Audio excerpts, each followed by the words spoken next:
Hello भाई लोग, तो ये हमारी कहानी का भाग 9। अगर आप लोगों ने इस कहानी के पिछले भागों को नहीं देखा है तो जाकर देख लीजिएगा। तो चलिए कहानी के इस भाग को शुरू करते हैं। अपूर्वा ने अनाया से पूछा, तू इस लड़के के बारे में क्या जानती है? किसके बारे में? शिखा ने पूछा, जिसकी गाड़ी से हमारे भाई का एक्सीडेंट हुआ था। क्या उसके नाम के सिवाय कुछ नहीं? क्यों, क्या हुआ? तू क्यों पूछ रही है? अपूर्वा, क्योंकि मैं जानती हूँ उस पर विश्वास करना शायद हम दोनों के बस की बात नहीं है। अनाया ने हैरान होकर अपूर्वा को देखा और बोली, ऐसा क्या जानती है इस लड़के के बारे में? अपूर्वा ने एक न्यूज़पेपर निकाल कर टेबल पर रख दिया। अनाया ने वह न्यूज़पेपर उठाया। न्यूज़पेपर में अरमान की फोटो थी, हाथ में गन लिए हुए, और उसके साथ उसके सारे आदमी भी थे। देखा, अरमान की फोटो के साथ लगी हुई खबर को पढ़ना शुरू कर दी है, जो कि कुछ इस तरह थी। मुंबई शहर का सबसे बड़ा गैंगस्टर एक बार फिर पुलिस के हाथों से निकल गया। मुंबई पुलिस के मुताबिक विकास राजपूत के पीछे पिछले कई सालों से पड़ी। इस मासूम से दिखने वाले नौजवान पर ना जाने कितने लोगों के कत्ल के इल्जाम हैं, लेकिन कोई सबूत न होने की वजह से एक बार फिर मुंबई पुलिस ने विकास राजपूत के खिलाफ कोई कार्यवाही नहीं की है। इसके आगे से खा पड़ती उससे पहले ही पूर्वा ने उसका पेपर छीन लिया और वापस अपने बैग में रख लिया। और जो कुछ भी हुआ उसे सोचकर सब वह हैरान रह गई। तभी अपूर्वा की आवाज ने उसे सोच से बाहर निकाला। उसने सुना, अपूर्वा कह रही थी, तेरी तरह मैं भी हैरान हो गई थी। यह सोचकर इतना मासूम सा दिखने वाला लड़का गैंगस्टर नहीं हो सकता है, और खोने भी विश्वास नहीं हो रहा। अभी तक जो कुछ भी देखा है वह सच है, या फिर वह न्यूज़पेपर में जो खबर छपी है वह सच है? यार, मैं तो कल से देखकर ही दिल दे बैठी। उसकी नीली आंखों में ऐसी खो गई, अभी तक वापस आने की कोशिश कर रही हूँ। कितना हैंडसम है, किसी प्रिंस की तरह है।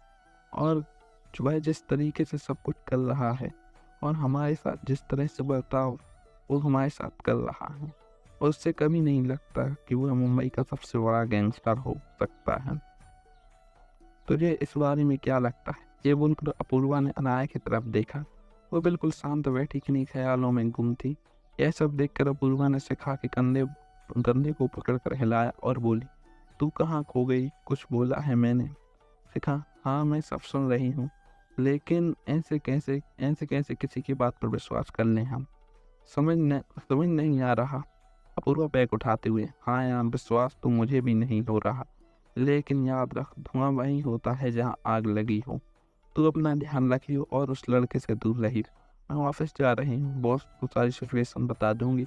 मैं तुझे एक दिन की छुट्टी देने पर कोई प्रॉब्लम क्रिएट नहीं करेगा।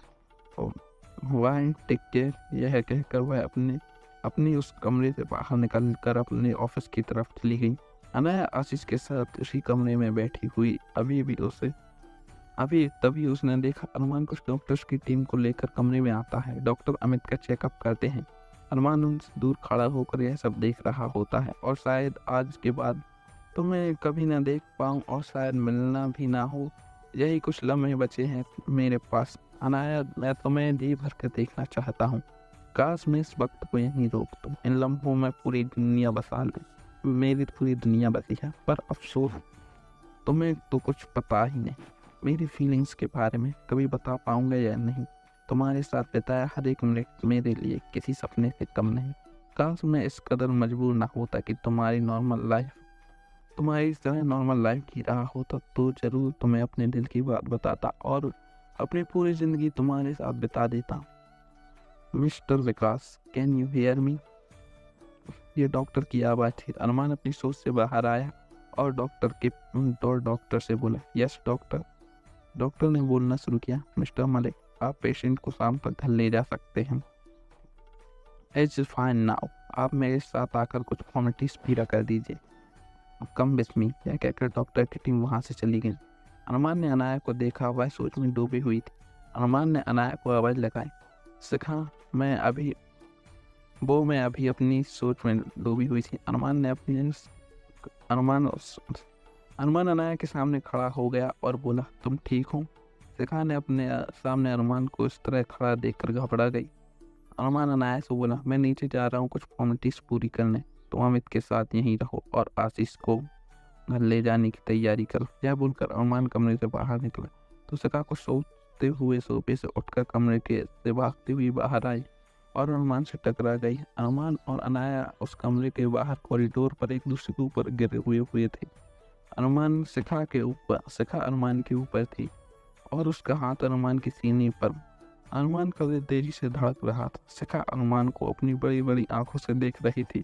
अरमान का भी बुरा हाल था। इससे पहले उसका अनाया से टकराना, फिर उसके इतने करीब होना कि वह एक दूसरे की सांसों को अपने चेहरे पर महसूस कर रहे थे।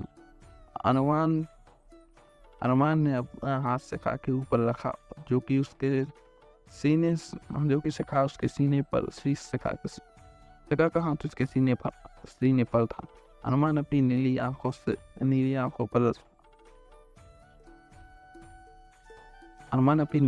से शिखा को देखता है और फिर उसे उठने का इशारा करता है।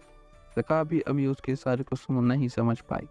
अरमान उसके करीब जाता है और उसकी गर्दन को अपने होंठों के करीब लाकर उसे कान में बोलता है, मेरे ऊपर से उठने का एहसान करोगी? यह सुनकर शिखा हड़बड़ा जाती है और जल्दी से अरमान के ऊपर से उठकर खड़ी हो जाती है और बोलती है, मिस्टर विकास, सॉरी, पता नहीं ये सब कैसे हो गया। आपको चोट तो नहीं लगी? अरमान उठते हुए बोलता है, नहीं, मैं ठीक हूँ शिखा। मैं आपको ये बोलने आई थी कि आप कमरे में जाइए, मैं जाकर नीचे फॉर्मेलिटीज पूरी कर लेती हूँ। अरमान कुछ बोलता है इससे पहले अनाया जल्दी से लिफ्ट की तरफ भाग जाती है।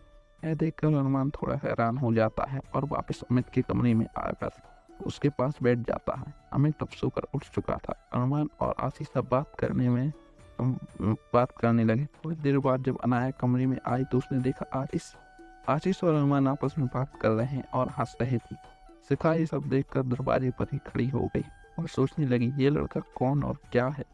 मैं अपनी आंखों से देख रही हूँ, पर उस पर विश्वास करूँ या फिर दुनिया की बातों पर?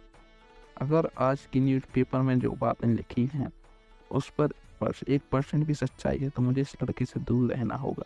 और अगर ये मेरे बारे में ज़रूरत से ज़्यादा जान गया तो मेरे लिए मुसीबत खड़ी हो सकती है। शिखा दरवाजे पर खड़ी है, सब सोच रही थी। तभी शिखा ने उसकी तरफ देखते हुए आवाज़ लगाई, अनाया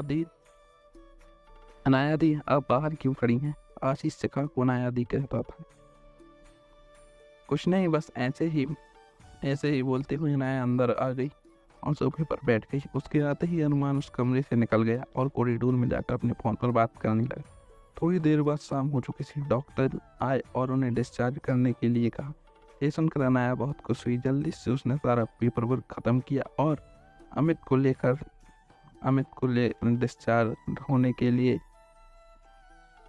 को तैयार करने लगी डिस्चार्ज होने के लिए। अरमान अमित के कमरे में आया। वहाँ अनाया को बोला, तुम दोनों फ्री होकर नीचे आओ, मैं तुम्हें घर छोड़ दूंगा। अनाया सुनकर घबरा गई और अरमान से बोली, मिस्टर विकास, आप तकलीफ मत कीजिए, मैं कोई टैक्सी बुक करके चली जाऊंगी। आपको परेशान होने की ज़रूरत नहीं है। अरमान, आज टैक्सी और ऑटो वालों की स्ट्राइक है। यहाँ से तुम्हें कोई ऑटो या टैक्सी नहीं मिलेगी। तुम्हारा इंतजार हॉस्पिटल के बाद बाहर करूँगा, जल्दी आना। यह कहकर अरमान हॉस्पिटल के बाहर आ गया और अपनी गाड़ी में बैठकर इंतजार करने लगा। अनाया के पास अरमान के साथ जाने के अलावा कोई और ऑप्शन नहीं था। वो अमित को लेकर नीचे आई और अमित के आगे बैठ गई। यह बोलकर कि सर को घर जाने का रास्ता बता दूंगा। अनाया दी, आप पीछे बैठ कर रेस्ट करो। अनाया अपने सारे सामान के साथ पीछे बैठ गई। अरमान ने गाड़ी को स्टार्ट की और अमित के बताए रास्ते पर घुमा दी। अनाया पीछे की सीट पर सीट टिकाकर बैठ गई और अपनी आंखें बंद कर ली। अरमान और अमित आपस में बात करते हुए जा रहे थे। बात करते समय अरमान अपने सामान पर लगे हुए शीशे से अनाया को देख रहा था और सोचने लगा, देख लूँ जी भर के, तुम्हें फिर कभी तुमसे मुलाकात नसीब हो या फिर कभी ना हो। लास्ट में बता सकता कि मैं क्या सोच रहा हूँ तुम्हारे बारे में, क्योंकि पहली नज़र में ही विकास भाई तो तुम्हें अपना दिल दे बैठा है। बेइंतहा मोहब्बत है तुमसे, पूरी ज़िंदगी गुजारना चाहता हूँ तुम्हारे साथ, लेकिन तुम्हें इन बातों का कोई अंदाज़ा नहीं अब तक। मैं कभी किसी के लिए इंतज़ार नहीं किया, पर तुम्हारे लिए पूरी ज़िंदगी भर इंतज़ार करना चाहता। मुझे एक दिन तुम मुझे एक दिन जब तुम अपने दिल की बात मुझसे कहोगी। यह सोचते हुए अरमान की नज़र सामने पर लगी शीशे पर पड़ती है। कान में लगी शीशे हुए से अनाया को देखा। अनाया ने अपना सिर उठाकर अपनी आंखें खोली तो उसने देखा अरमान सामने की शीशे से उसे ही देख रहा था। यह सब देख अनाया थोड़ी परेशान हो गई और अपनी खिड़की खोलकर बाहर देखने लगी और अरमान को थोड़ी शर्मा गया और सामने देखते ड्राइव करने लगा। थोड़ी देर में अरमान ने अपनी गाड़ी रोकी। यहीं पर हमारी कहानी के इस भाग काम जाता है। अगर आप लोगों को हमारी कहानी अच्छी लग रही हो तो वीडियो को लाइक करके चैनल को सब्सक्राइब कर लीजिएगा। मिलते हैं नेक्स्ट वीडियो में।